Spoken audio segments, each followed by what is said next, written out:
तरह चाय पर बलाई आ जाने पर हम बलाई को उठाकर साइड पे कर देते हैं ना। कुछ लोगों की बातों को अपनी ज़िंदगी में इतनी अहमियत दें जितनी हम एक बलाई को देते हैं। और कुछ लोग ना उसी को डिज़र्व करते हैं। उनकी बातों को अपनी ज़हन पर, अपनी ज़िंदगी पर सवार कर लेने से ना ही आपकी ज़िंदगी बेहतर हो सकती है, ना ही आपकी ज़िंदगी ख़राब हो सकती है। लोगों की बातों को चाय की बलाई की जितनी अहमियत दें और अपनी ज़िंदगी को कंटिन्यूअसली जारी रखें। अस्सलाम वालेकुम everyone, welcome and welcome back to my channel Rangat family vlog. कैसे हैं आप सब? आज बहुत दिनों के बाद व्लॉग अपलोड कर रही हूँ। तकरीबन 15 दिन से यही सिस्टम चल रहा है कि व्लॉग मेरे बहुत बहुत ज़्यादा लेट आ रहे हैं, बहुत ज़्यादा छुट्टी होने लगी है। खैर, हर बार कोशिश यही करती हूँ कि अपनी व्लॉगिंग को ना कंटिन्यूअसली जारी रखूँ, लेकिन किसी न किसी वजूहात की वजह से ना मिस हो ही जाता है। और आज बहुत दिनों के बाद आप लोगों से व्लॉग अपलोड कर रही हूँ। अपनी डेली रूटीन और डेली लाइफ जो हमारी है, मसरूफ़ियात और बारिश के दिनों में, बरसात के दिनों में जो हमारी कंडीशंस है वही आप लोगों से शेयर कर रही हूँ। और बादल हैं और हवाएं हैं, मौसम बहुत बहुत बहुत बेहतर हो गया है। जो शदीद तरीन गर्मी थी ना, उससे जान छूट गई। और हस्बैंड लेके आए थे मेरे लिए समोसे, और मैं जो है वो समोसे वो हाथ से ही खाना पसंद करती हूँ। चम्मच का बहुत कम यूज़ करती हूँ। मुझे ऐसा लगता है कि जब तक ना हाथ से इनका कचूमर बना के ना खा लिया जाए उस टाइम तक मज़ा नहीं आता। और ना ही मुझे ऐसा लगता है कि छोटा छोटा पीस उठा के अलहदा से चटनी में डबो के ये डिप करके खाएं तो उस तरह भी मज़ा नहीं आता। तो मैं तो इसका कचूमर बना के ही इस्तेमाल करती हूँ।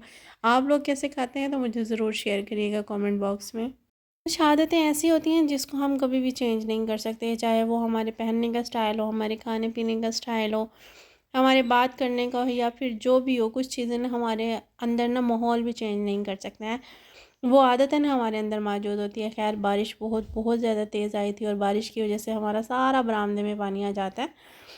और जितनी देर बारिश होती है, अगर तेज़ बारिश हो तो झाड़ू लेके ना खड़े रहना पड़ता है यहीं पे कि उसी को बार बार निकाला जाए और इसको साफ़ किया जाए, क्योंकि बारिश के पानी की वजह से ही जो बरामदा है वो ख़राब हुआ हुआ है। और जो पीछे वाला पानी है वो भी सारा बरामदे के फ़र्श पे, और जो बाहर वाला पानी है वो भी सारा अंदर। इसी वजह से ना झाड़ू उठा के ना यहाँ पर ना स्टिल खड़े रहना पड़ता है कि बारिश का पानी जमा हो और उसको बाहर निकाला जाए।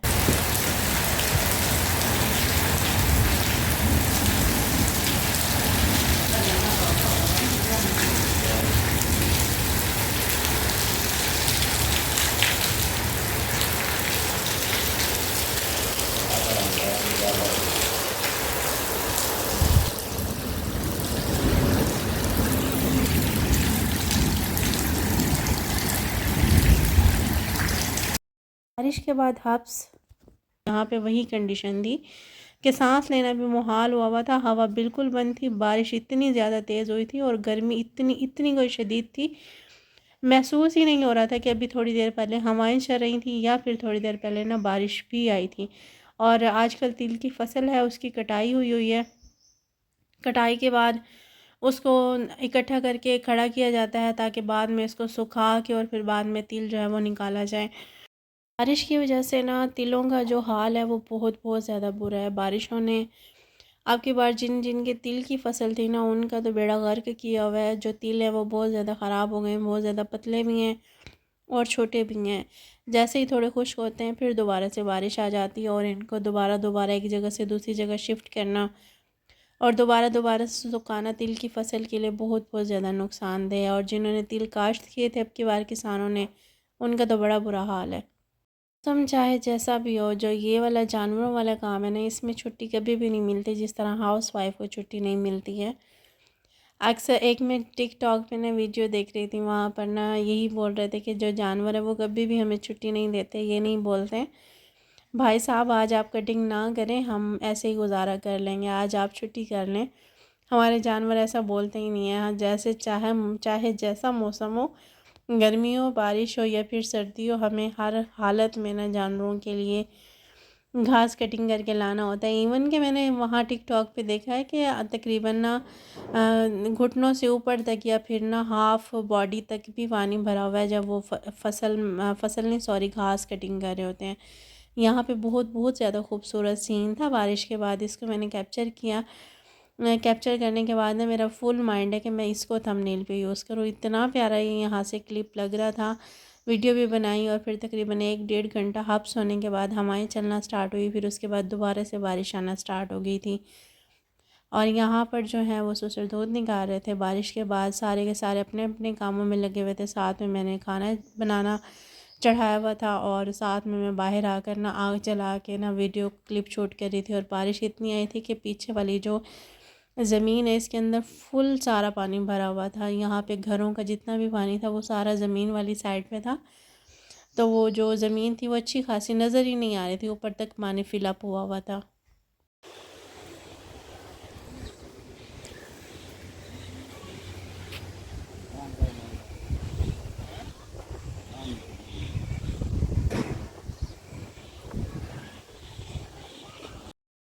उसके बाद फिर मैंने कोई क्लिप बनाया ही नहीं था। और फिर ये नेक्स्ट मॉर्निंग का क्लिप था। शाम को बाहर चारपाइयाँ शिफ्ट की थी, लेकिन रात को बारिश आने की वजह से दोबारा से जो चारपाइयाँ थी ना वो बरामदे में शिफ्ट कर ली। और जो नमी थी वो बरकरार थी बिस्तर्स में भी और चारपाइयों पे भी। जब मौसम सेट होता है तो बहुत ही प्यारा हो जाता है कि इवन कि हमें कोई ना कोई कंबल ब्लैंकेट वगैरह लेना पड़ जाता है, चादर हो।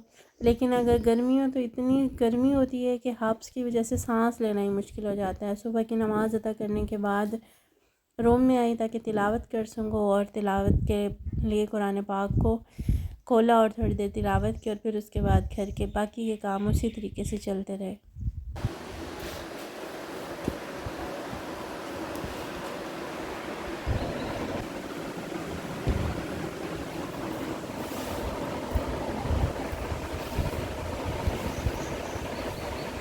अब आप लोगों को कुछ भी समझ ना आए ना, या फिर कुछ खाने को दिल ना करे, एक अच्छा सा पराठा बनाएं।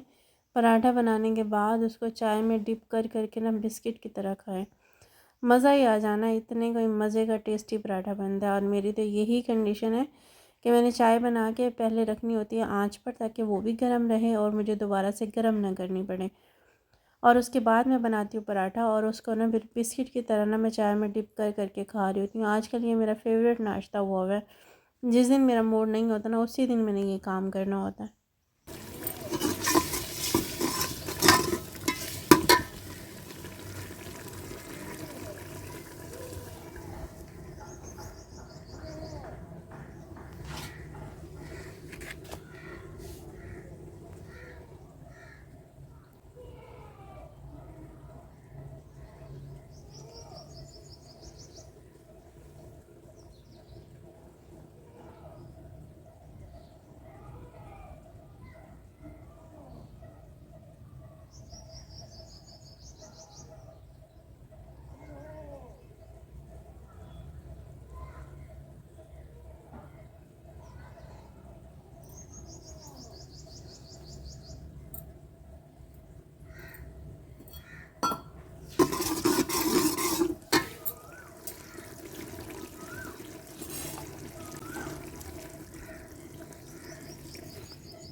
थी मेरी सिंपल सी लाइफ, सिंपल सी रूटीन और सिंपल सा व्लॉग। होपफुली आपको पसंद आया हो। होपफुली आप लोगों को ये वीडियो अच्छी लगी। अपना बहुत ज़्यादा ख्याल रखिएगा, दुआओं में ज़रूर याद रखिएगा। मेरी तरफ से अल्लाह हाफिज़।